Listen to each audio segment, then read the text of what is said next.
Bonsoir, je vais prendre la suite de Marc Sylvestre et je vais vous parler de ce qu'on a constaté et ce qui fait notre pratique de médecin généraliste face à ce problème de souffrance morale au travail. Ce problème de souffrance morale au travail est arrivé dans nos cabinets depuis le début du siècle. C'est quelque chose qui était beaucoup moins fréquent auparavant et qui n'était pas identifié. C'est d'autant plus compliqué que ce n'est pas une maladie en tant que telle, mais c'est une situation plutôt. Les différentes publications les mettent dans le deuxième groupe des affections d'origine professionnelle après les affections de l'appareil locomoteur. Et alors c'est présent tous les jours dans nos consultations et en nombre croissant et ça devient quelque chose de très prégnant. Alors, j'avais identifié le rapport Légeron. Ça a été vraiment le premier rapport qui, je vais dire, au niveau ministériel, a bien fait identifier ces choses-là. Et donc, il y a plein de choses là-dedans. J'ai relevé quelques idées parce qu'il y en avait 3 intéressantes. C'est que plus d'un travailleur sur 2 travaille dans l'urgence. Ce n'est pas des conditions faciles. Plus d'un sur 3 reçoit des ordres ou des indications contradictoires. Un tiers des travailleurs déclarent vivre des situations de tension dans les rapports avec les collègues ou les hiérarchies. C'est des situations pourtant. Et malgré tout, dans d'autres enquêtes, il y a 8 personnes sur 10 qui se sentent bien dans leur travail. Mais il faut que le travail ait un sens, et j'allais dire de la décence. La section généraliste de l'URPS Île-de-France a travaillé fait des focus group auprès de médecins généralistes pour avoir un petit retour d'expérience pour compléter le travail qui avait été fait par le groupe de travail psychiatrique. Et donc, ils ont identifié un certain nombre de facteurs, tous les médecins qui ont participé à ces focus group. Le rôle du travail, des conditions, du transport.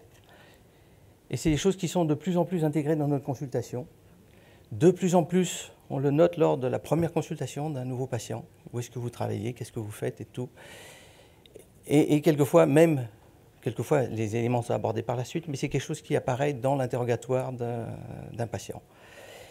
Et puis, on a repéré le problème du management des sociétés dans le sens large, et entre la surcharge de travail, l'insécurité de la situation, les mauvais rapports interhumains, manque de reconnaissance, sentiment de régression sociale, souffrance éthique, voire difficulté pour le salarié à être payé. Le repérage par le médecin généraliste, l'idéal, c'est de dépister et de prendre en charge cette souffrance avant que la situation devienne irréversible.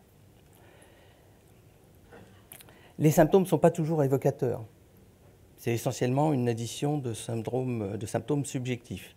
Mais c'est quelquefois caché, et le fait que l'on connaisse les patients avant, on peut arriver à repérer un comportement différent du patient quand il commence à parler de son travail, et quand ça le met mal à l'aise ça paraît compliqué parce qu'on sort complètement de nos habitudes de prise en charge. On est face à un environnement qu'on ne connaît pas, les réseaux sont complètement différents de ce qu'on faisait d'habitude. Alors le contact avec les autres médecins, il est indispensable parce que tout seul, on l'a dit tous, on n'est rien. C'est pas toujours facile de trouver un collègue psychiatre immédiatement disponible. Le médecin conseiller de l'assurance maladie, parce qu'effectivement, il y a, dans le cadre de ces arrêts de travail ou de ces situations-là, il y a un partage de données nécessaire quelquefois. Et parfois, reconnaissance en accident de travail quand il y a une situation brutale qui a causé le basculement. Le médecin du travail, c'est très utile, mais on pourra discuter ça. Il n'y a pas de partage vrai des données avec le médecin du travail. Il n'y a pas de secret médical partagé. Donc c'est un peu compliqué, mais par contre, il faut savoir effectivement renvoyer au médecin du travail en visite de pré-reprise, parfois très tôt, et elles peuvent être répétées, ces visites de reprise, et ça permet aussi de garder le contact, de voir si on peut adapter le poste, qu'est-ce qui se passe dans l'entreprise, etc. C'est quelque chose d'indispensable. Et pour les médecins à titre personnel, c'est une charge de travail supplémentaire complexe qui peut lui faire évoquer sa propre problématique lui-même, qui peut être lui-même aussi en burn-out, ce qui est quand même fréquent. Je suis Pascal Gaoui, généraliste dans le 14e, libéral. Donc je trouve qu'effectivement, on se trouve parfois très très isolé dans cette problématique, puisque c'est nous qui, entre guillemets, portons les arrêts de travail, puisqu'on les prescrit, parfois au long terme, et on est dans des situations assez inextricables. Vous avez dit justement on avait beaucoup de mal à contacter un psychiatre qui soit d'abord disponible, deuxièmement dans les tarifs possibles pour quelqu'un qui a un arrêt de travail. Et donc, on est, entre guillemets, coincé là. Et parfois, effectivement, je crois qu'il y a des cellules qui se montent maintenant au niveau de la sécurité sociale pour nous aider. Et ça, vraiment, ça serait fort utile et fort intéressant.